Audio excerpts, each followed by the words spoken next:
Bienvenidos sean todos ustedes, hermanos, hermanas, amigos y amigas en nuestro Señor Jesucristo.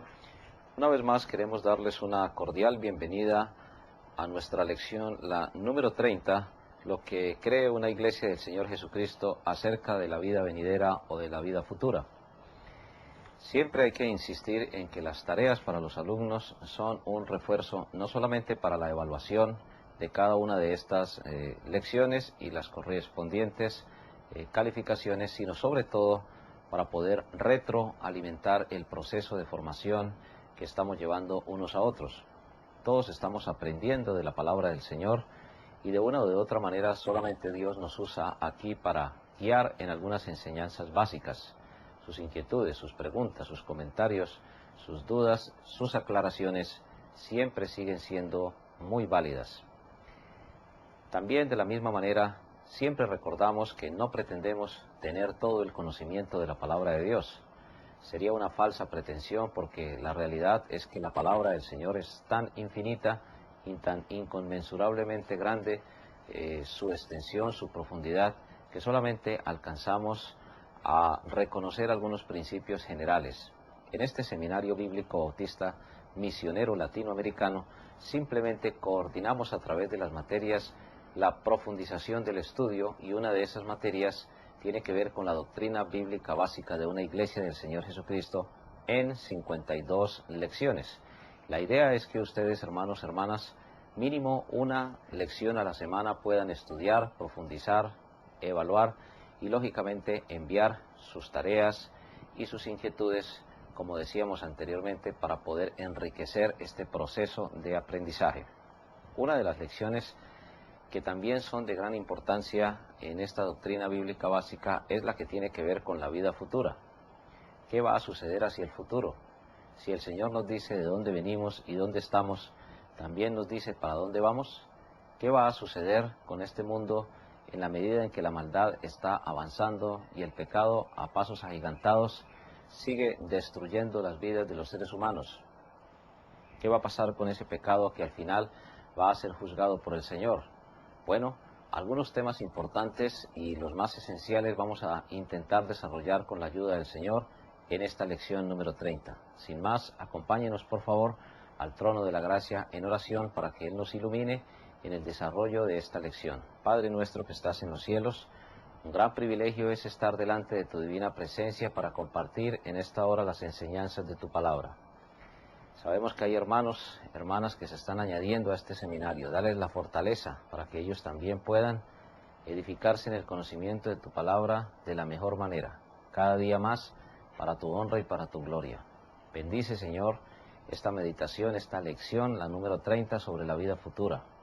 Ayúdanos a prepararnos, como dice tu palabra, velando, siendo sobrios, moderados, en oración, anhelando, Señor, tu regreso, porque solamente cuando tú lo hagas habrá una justicia y una paz total.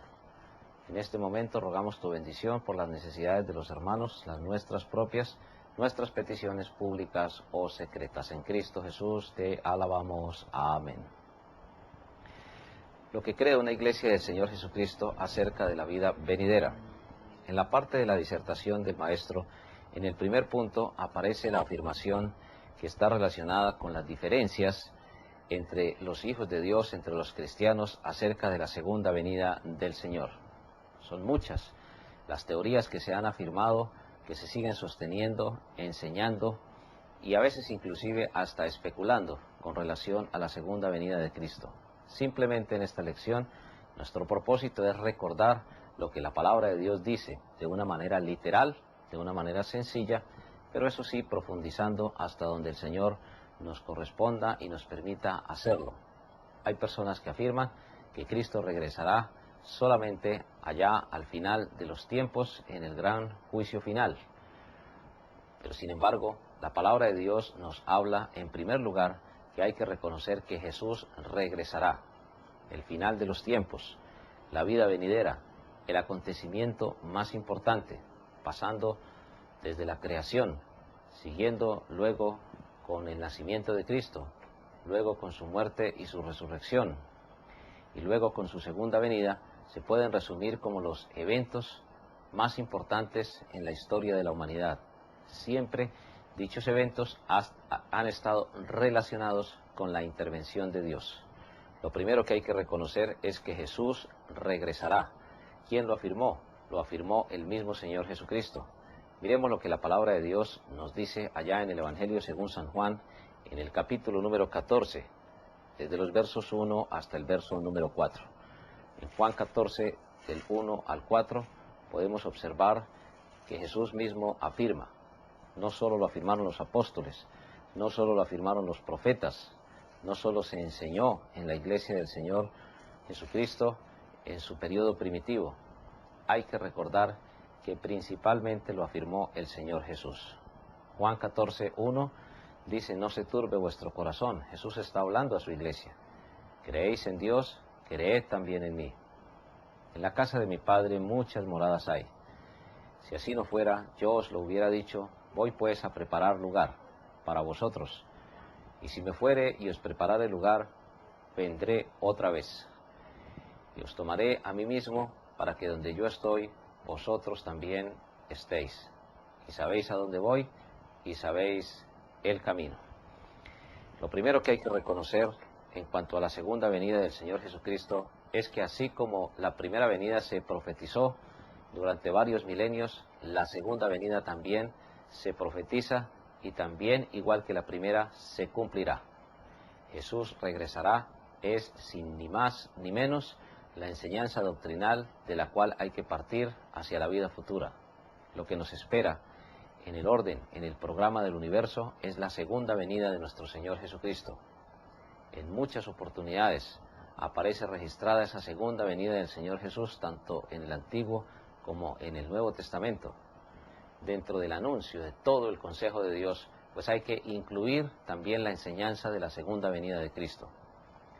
La realidad es que nosotros, como hijos de Dios, recibimos la vida eterna en el momento en que nos arrepentimos y creemos en Jesús. El que oye mi palabra, dice Jesús, recibirá vida eterna. En Juan capítulo 5, en el verso 24, Jesús lo amplía más y dice: de cierto os digo, el que oye mi palabra y cree al que me envió tiene vida eterna y no vendrá a condenación, mas ha pasado de muerte a vida. Desde el mismo momento en que recibimos a Jesús somos salvos. ¿Qué nos espera entonces? Nos espera lo que la Biblia llama el rescate de nuestro cuerpo, la redención de la posesión adquirida. Hemos recibido a Jesús y aún necesitamos resucitar. ¿Cuándo vamos a resucitar? Realmente la palabra de Dios es muy clara en esto y Él enseña que Él regresará para levantarnos de entre los muertos. ¿Qué sucederá entonces si estamos vivos?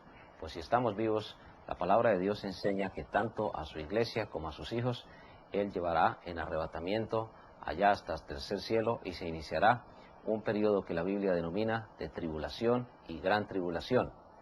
Un solo gobierno mundial, una sola economía mundial, una sola religión mundial serán las características principales del periodo que ahorita vamos a mencionar con base en la palabra de Dios, denominado tribulación y gran tribulación.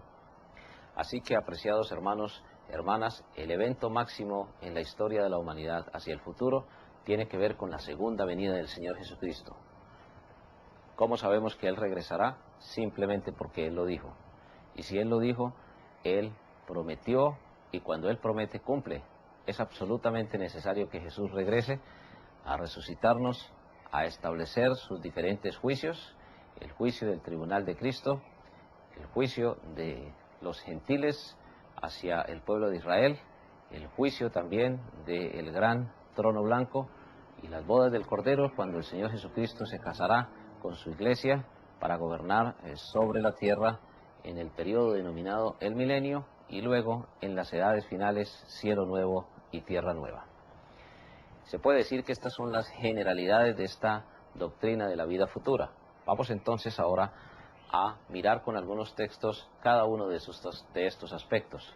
Pero no podemos partir en esta lección sin reconocer que Jesús regresará por segunda vez, porque Él lo prometió, Él lo afirmó y Él siempre ha cumplido lo que promete, igual que en su primera venida.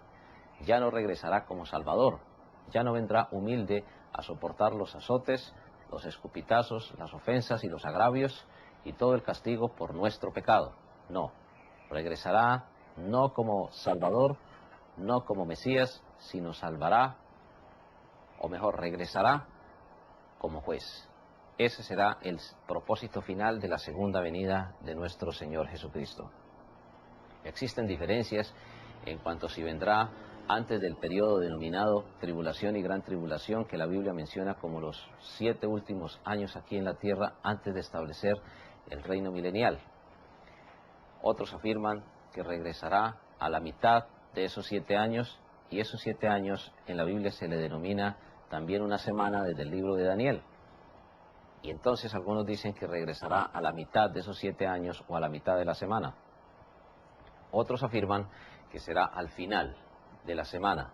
Son diferentes posiciones que se respetan profundamente. Nosotros simplemente vamos a sentar la posición bíblica y con base en eso, pues podemos decir que abrimos la discusión para poder profundizar en esta doctrina tan preciosa, la doctrina de la segunda venida de nuestro Señor Jesucristo. Hablar del futuro sin reconocer la segunda venida de Cristo sencillamente es una distracción, es un engaño, es algo que definitivamente confunde al ser humano.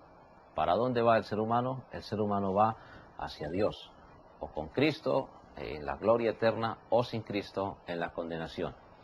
Gracias a Dios, Él ya nos ha rescatado y nos promete resucitarnos de entre los muertos. La primera conclusión que necesitamos extraer, y repetimos hasta la saciedad, es que lo importante es que Jesús regresará. En segundo lugar, ¿cómo regresará Jesús? Jesús regresará en 2 fases. La primera fase será invisible y vendrá a las nubes. ¿Dónde encontramos esta enseñanza? Esa enseñanza la encontramos en 1 Tesalonicenses capítulo 4, de los versos 13 hasta el 18. 1 Tesalonicenses 4, de los versos 13 hasta el 18, nos dice la palabra del Señor de una manera clara y contundente. 1 Tesalonicenses 4, versos 13 hasta el 18. Tampoco queremos, hermanos, que ignoréis acerca de los que duermen. Aquí la palabra dormir está relacionada con la muerte física del creyente, para que no os entristezcáis como los otros que no tienen esperanza. Recibimos la salvación. ¿Qué esperamos entonces? ¿El creyente espera a ser salvo después de morir? No. El creyente espera la resurrección. La salvación es un hecho, pero la máxima esperanza que tenemos es la resurrección. Porque si creemos que Jesús murió y resucitó, así también traerá Dios con Jesús a los que durmieron en Él. ¿Qué está enseñando aquí el Señor Jesucristo? Que quienes mueren, antes de que Él regrese, el alma y el espíritu va con el Señor. El cuerpo va a la tumba. ¿Para qué? Para que el día que Él regrese traiga esas almas y esos espíritus hasta un determinado lugar, hasta las nubes, dice el Señor. Porque si creemos que Jesús murió y resucitó, así también traerá Dios con Jesús a los que durmieron o murieron en Él. 1 Tesalonicenses 4, verso 14. Por lo cual os decimos esto, y el apóstol está hablando a una iglesia del Señor Jesucristo. Lo decimos en palabra del Señor, que nosotros que vivimos, que habremos quedado hasta la venida del Señor, no precederemos a los que durmieron, o no seremos antes, o no resucitaremos antes de los que ya murieron. Todo lo contrario, será algo simultáneo. Porque el Señor mismo dice ahí en el verso número 16, con voz de mando, con voz de arcángel y con trompeta de Dios descenderá del cielo, y los muertos en Cristo resucitarán primero. Luego nosotros, los que vivimos, los que hayamos quedado, seremos arrebatados juntamente con ellos en las nubes para recibir al Señor en el aire, y así estaremos siempre con el Señor. ¿Por qué sabemos que Jesús regresará? Porque Él prometió regresar, y Él cumple lo que promete. En segundo lugar, ¿cómo regresará Jesús? Jesús regresará en 2 fases. Primero vendrá por todos los muertos en Cristo, y también arrebatará a su iglesia, porque aquí está hablando a una iglesia del Señor, pero está hablando del arrebatamiento de todos sus hijos. De hecho, es muy claro que está hablando de las personas que tenemos esperanza, como lo afirma en el verso número 13, y quienes tenemos esperanza es quienes hayamos recibido a Cristo como Salvador personal. Ahora, un niño, por ejemplo, que no haya tenido la oportunidad, porque es muy pequeño, de recibir a Cristo como Salvador personal, pues es un hijo de Dios. Dios nos llevaría, por ejemplo, a una madre siendo creyente en el Señor Jesús e inclusive bautizada y añadida a una iglesia, y dejar a su pequeño hijo aquí a merced de la tribulación y gran tribulación. Por eso, aunque la enseñanza está dirigida a una iglesia del Señor Jesucristo, el apóstol Pablo está hablando a una iglesia del Señor Jesucristo, el tema en este momento es el arrebatamiento, tanto de su iglesia el día que Él regrese, en su primera fase, como también de todos sus hijos. Porque realmente está hablando en el verso 13, en el verso 14, claramente de creyentes en el Señor Jesucristo, de personas que tenemos esperanza. Un creyente en Cristo que no haya querido bautizarse, que no se haya añadido a una iglesia del Señor Jesucristo, pues será juzgado con galardones, porque inmediatamente después de este arrebatamiento, que será en la segunda venida del Señor Jesucristo en las nubes, esta será una venida, invisible, no todo ojo le verá. Ya en la segunda fase será diferente, porque en la segunda fase sí todo ojo le verá. Pero aquí será solamente hasta las nubes. Y los elementos previos que se mencionan en el verso número 16 son muy claros. Trompeta de Dios, descenderá del cielo, y los muertos en Cristo resucitarán primero.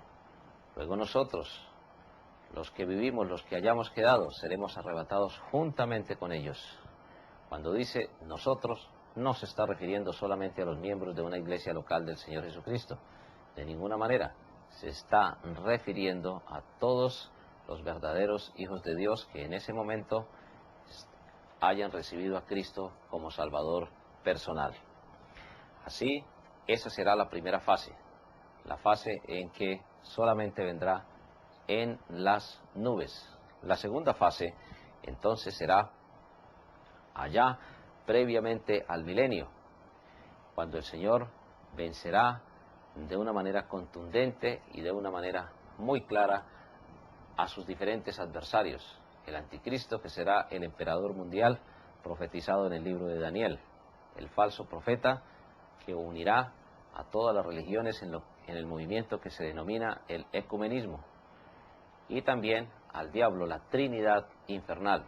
Sabemos que Satanás es un excelente imitador, por decirlo así de esa manera, de las cosas de Dios, y buscará imitar la Trinidad, pero esa Trinidad será una Trinidad infernal que terminará en la destrucción.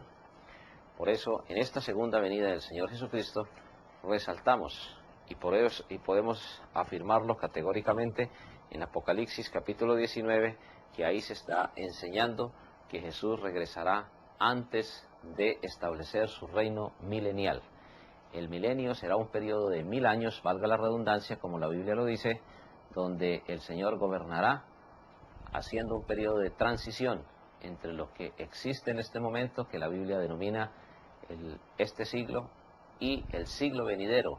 La palabra siglo viene del griego aion, y desde el punto de vista del calendario de Dios solamente hay dos siglos: este siglo presente, hasta cuando Él establezca su reino milenial y sean juzgados los inconversos, el gran juicio del trono blanco, y el segundo siglo, cuando ya empiecen edades celestiales para siempre, con una restauración completa y total.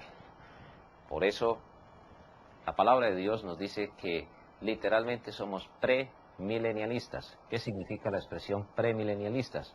Significa que Jesús regresará antes del milenio en su segunda fase. La primera fase será en las nubes, a llevar su iglesia y todos los salvos.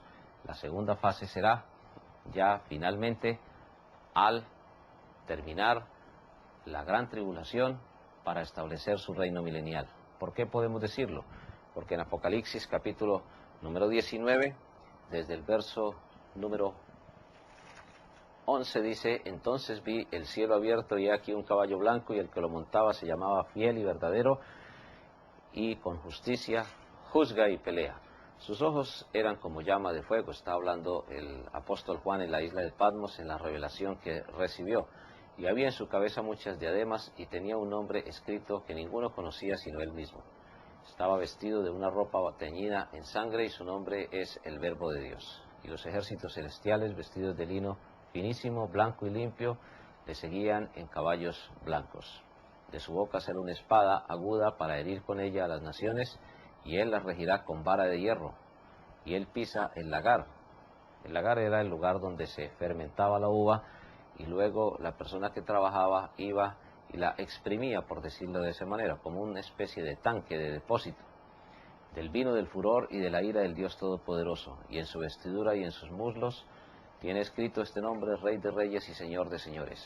Y vi a un ángel que estaba en pie en el sol, y clamó a gran voz diciendo a todas las aves que vuelan en medio del cielo: venid y congregaos a la gran cena de Dios, para que comáis carnes de reyes y de capitanes, y carnes de fuertes, de caballos y de sus jinetes, y de todos, libres y esclavos, pequeños y grandes.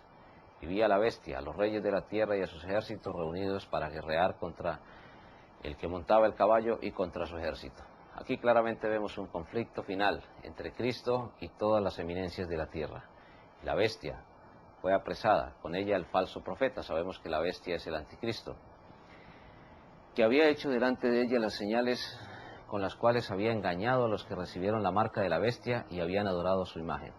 Estos dos fueron lanzados vivos dentro de un lago de fuego que arde con azufre, y los demás fueron muertos con la espada que salía de la boca del que montaba el caballo, y todas las aves se saciaron de las carnes de ellos. Es la llamada batalla del Armagedón, que es un lugar en un valle donde el Señor regresará para destruir a sus enemigos.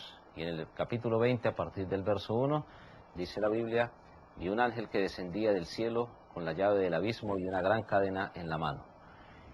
Y podemos leer entonces hasta terminar, mis hermanos y mis hermanas.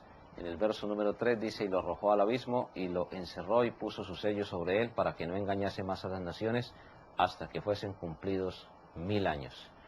¿Por qué enseñamos que Jesús regresará antes del milenio? Simplemente porque literalmente la Biblia lo afirma. Primero Él regresará a la famosa gran batalla denominada del Armagedón, donde el Señor vencerá a la Trinidad infernal, y se iniciará un periodo de transición de 1000 años, donde Él, como dice aquí, regirá con vara de hierro, en otras palabras, con una justicia absoluta. Y así sucesivamente podemos leer desde el verso número 4, donde dice: y vi tronos, y se sentaron sobre ellos los que recibieron facultad de juzgar, y vi las almas de los decapitados por causa del testimonio, es decir, aquellos que fueron perseguidos en la tribulación y gran tribulación, y en todas las épocas de la iglesia, los que no habían adorado a la bestia ni a su imagen, y que no recibieron la marca en sus frentes ni en sus manos, y vivieron y reinaron con Cristo 1000 años. De tal manera que lo que podemos entender aquí, mis hermanos y mis hermanas, es que para que la iglesia del Señor Jesucristo vaya a la gloria eterna a reinar, pues es necesario que el Señor regrese premilenialmente. Antes del milenio Jesús regresará para llevar sus hijos, para llevar su iglesia, para resucitar en la segunda fase mencionada ya en 1 Corintios capítulo número 15, donde se nos dice que Cristo fue el primero que resucitó, y luego los que somos de Cristo en su venida. Hermanos y hermanas, amigos y amigas en nuestro Señor Jesucristo, por eso podemos afirmar que Jesús regresará en dos fases. Y de hecho, esta será la forma como el Señor afirma que regresará. ¿Por qué podemos afirmar, valga la redundancia, que en la segunda fase todo ojo lo verá? Porque en el mismo libro de Apocalipsis, allá en el capítulo número 1, el mismo Señor lo dice claramente. Apocalipsis capítulo 1, en el verso número 7, he aquí que viene con las nubes. El texto que leímos en 1 Tesalonicenses afirmaba que Jesús vendrá en las nubes, es decir, será hasta las nubes. Pero luego cuando dice aquí con las nubes, implica que ya en su segunda fase todo ojo le verá, porque la Biblia dice, y todo ojo le verá, y los que le traspasaron y todos los linajes de la tierra harán lamentación por él, sí, amén. En esta disertación del maestro, entonces hemos llegado ya a dos conclusiones. La primera de ellas, que Jesús regresará, porque Él lo prometió y Él siempre cumple lo que promete. En segundo lugar, que Jesús anuncia que vendrá en dos fases.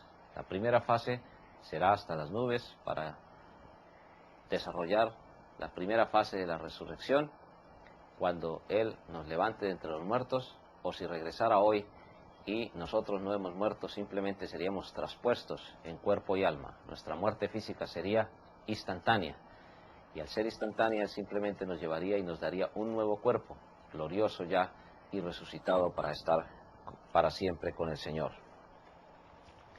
En tercer lugar, se nos habla de unos cuantos detalles acerca de los últimos tiempos. Hay una serie de profecías, de indicios, que nos muestran que la venida del Señor es cada día un evento más cercano a la historia de la humanidad. Para eso tenemos que remontarnos al Evangelio según San Mateo en el capítulo número 24. Mateo capítulo 24, a partir del verso 1, Jesús empieza a hablar de sus predicciones en cuanto a la vida futura. Mateo 24:1. Cuando Jesús salió del templo y se iba, se acercaron sus discípulos para mostrarle los edificios del templo. Respondiendo él les dijo, ¿ves todo esto? Desierto, y la expresión desierto otra vez implica no ponerlo en duda. De cierto os digo que no quedará aquí piedra sobre piedra que no sea derribada. ¿Cuándo se cumplió esto? Se cumplió en el año 70, como ya lo mencionábamos anteriormente, cuando los ejércitos encabezados por Tito Vespasiano, bajo la autoridad del Imperio Romano, asolaron y desolaron la ciudad de Jerusalén y sus zonas circunvecinas. Todos los judíos fueron esparcidos. Y estando él sentado en el monte de los olivos, los discípulos se le acercaron aparte diciendo, dinos, ¿cuándo serán estas cosas y qué señal habrá de tu venida y del fin del siglo? Son tres preguntas las que le hacen los discípulos al Señor Jesús. Número 1, ¿cuándo serán estas cosas? Número 2, ¿qué señal habrá de tu venida? Y número 3, ¿qué señal habrá del fin del siglo? Allí, al oriente de Jerusalén, al otro lado del valle del Cedrón, Jesús responde dos de las tres preguntas que le hicieron los discípulos. No respondió a la pregunta de ¿cuándo serán estas cosas? Respondió a la pregunta de ¿qué señal habrá de tu venida? Y habla de las señales del fin del siglo, es decir, del fin de los tiempos, de la vida futura, para nosotros todavía. Y Jesús empieza respondiendo de una manera también certera. Ahora, se está hablando aquí de las características previas a la segunda venida de Cristo, mejor. Mirad que nadie os engañe. Y ahora empieza a hablar tanto a una iglesia de Cristo como al pueblo judío. Hay ocasiones en que se está dirigiendo al pueblo judío y hay otras ocasiones en que se dirige particularmente a la iglesia. Pero lo primero que habla es de la condición universal. Vendrán muchos en mi nombre diciendo yo soy el Cristo y a muchos engañarán.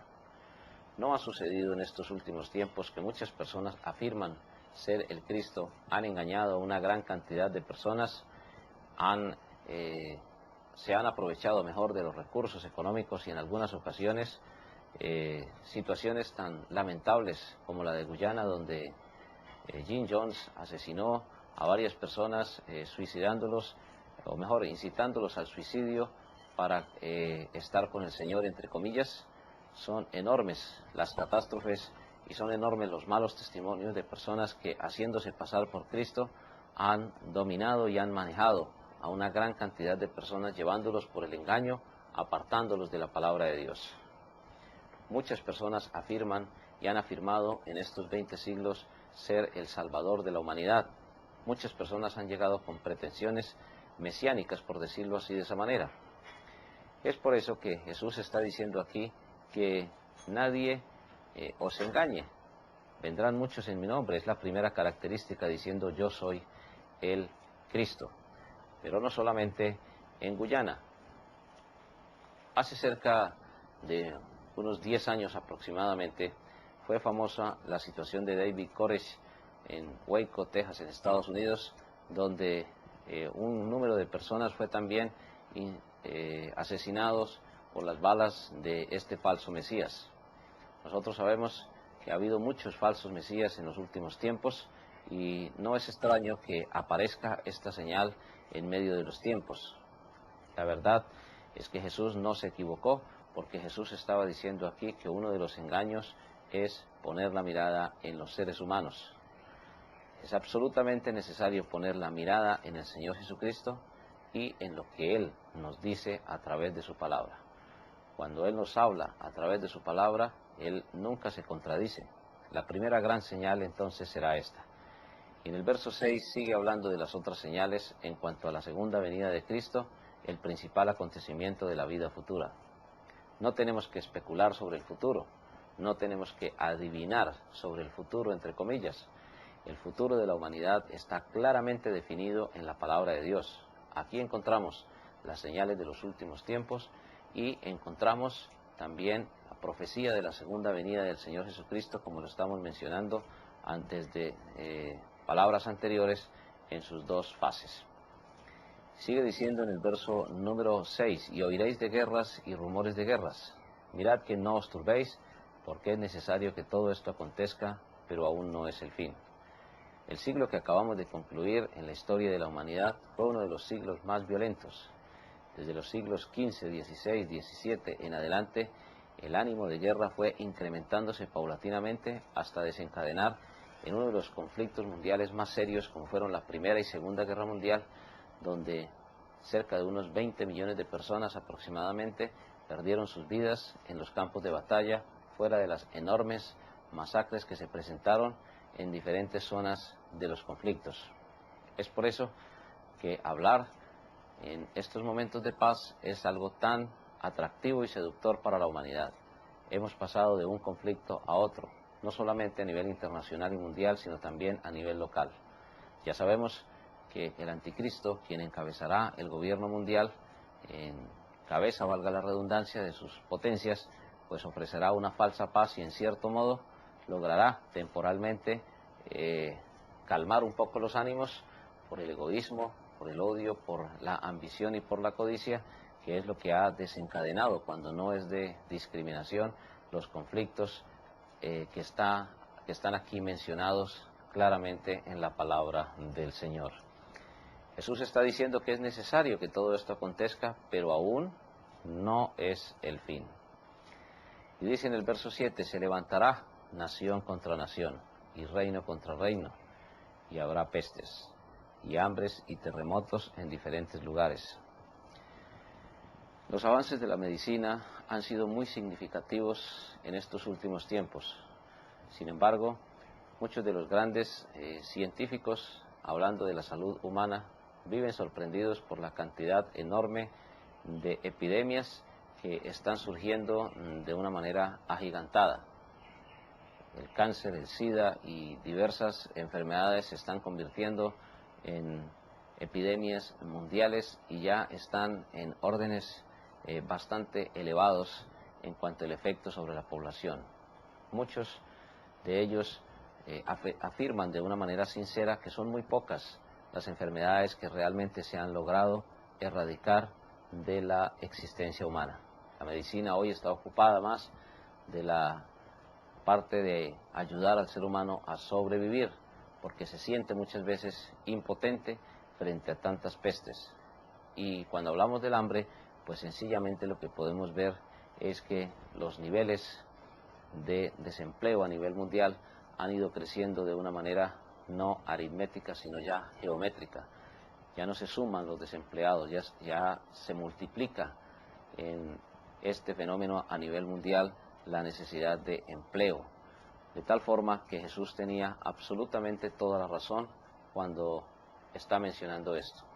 La causa, el egoísmo. Jesús sabía claramente que el ser humano, entre más posesiones tiene, más posesiones quiere. Y de ahí que entonces todo este tipo de características son previas a la segunda venida de nuestro Señor Jesucristo. De la misma forma, el número de terremotos ya se multiplican. Y aunque hay naciones que han desarrollado enormes tecnologías para tratar de contener la fiereza de la naturaleza, pues sabemos que los terremotos, tanto terrestres como a nivel también de maremotos, han ascendido de una manera significativa. Todo esto habla de la preparación inclusive de la misma naturaleza, que como dice allá en el libro de Romanos, gime a una esperando la manifestación de los hijos de Dios. Pero todas estas señales, ¿a qué están referidas? Jesús dice que todo esto será solamente principio de dolores. Hay una ilustración con el alumbramiento, con dar a luz en cuanto a un hijo. No es algo instantáneo, es un proceso. Se inician las contracciones lentamente y poco a poco se van agudizando hasta que finalmente viene el momento del alumbramiento. Así sucederá con la segunda venida del Señor Jesucristo.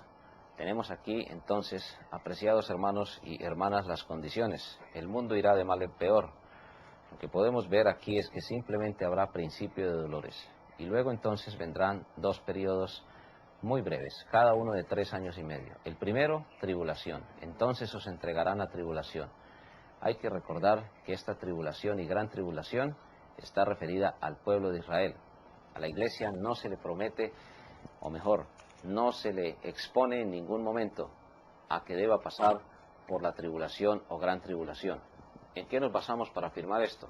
En ninguna otra cosa que en la palabra de Dios. El libro de Apocalipsis, en el capítulo 3, en el verso número 10, la palabra del Señor nos lo dice de una manera contundente. Apocalipsis 3:10 afirma: por cuanto has guardado la palabra de mi paciencia. Y ahí está hablando a la iglesia de Filadelfia, a una iglesia local del Señor Jesucristo. Por cuanto has guardado la palabra de mi paciencia, yo también te guardaré de la hora de la prueba que ha de venir sobre el mundo entero. La hora de la prueba que ha de venir sobre el mundo entero no es otra cosa que el periodo de tribulación y gran tribulación. Por eso la iglesia de Cristo será llevada antes de la tribulación y gran tribulación. Existen otras posiciones y realmente nosotros profundamente las respetamos, pero estos textos nos dicen a nosotros de una manera muy sencilla, pero también de una manera muy clara y muy profunda, que la iglesia de Cristo no será expuesta a la hora de la prueba que ha de venir sobre el mundo entero para probar a los que moran sobre la tierra. La verdad es que es una promesa de que la iglesia de Cristo será preservada del periodo de la tribulación que vendrá el mundo entero y que está aquí enseñado claramente en Mateo capítulo 24 a partir del verso número 9 hasta el verso número 28. Desde el verso número 9 hasta el verso número 28 está enseñado este periodo de 7 años. El primero de tribulación, pero luego será el periodo de gran tribulación. ¿Cuáles serán las características? Las características serán entonces que habrá tropiezos, aborrecimiento, se incrementarán mejor los falsos profetas, se incrementará el engaño, y por haberse multiplicado la maldad, el amor de muchos se enfriará, dice la Biblia, mas el que persevere hasta el fin, este será salvo.